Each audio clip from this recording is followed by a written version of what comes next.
Morning, everybody. So I've just started following a guy from America called Jeffrey Mead, and he's worth a look at and he's worth a follow if you are a Trump supporter. If you're not, don't bother. But he made a post that resonates with how the left are brainwashing everybody, or trying to brainwash everybody into thinking about a certain narrative. So he's showed an example of President Biden's press secretary.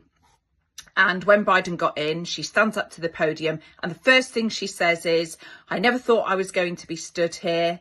I am a black, gay immigrant."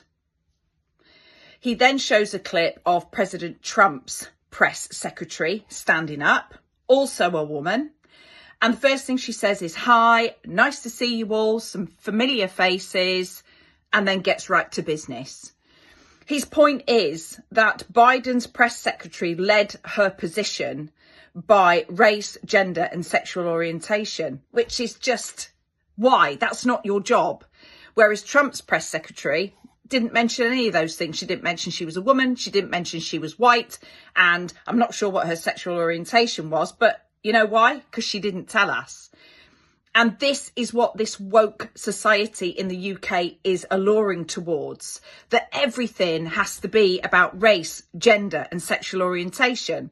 And that's why in America, they're very happy for DEI to be abolished. And I agree with it. I totally agree with it. His attitude is that Biden's press secretary is not concentrating on her job. She's pushing a political narrative. She's pushing a narrative that people don't want to know about. Trump's press secretary is getting on with the job and doing what she's paid to do. So when people are screaming and getting their knickers in a knot about DEI being removed in America, well, actually, spot on. And it's a good thing. I think it's a good thing. And I agree with it, because you should get a job on whether you're good enough to do it, not what your race is, what your gender is, or what your sexual orientation. People might agree with me. People may not. C'est la vie.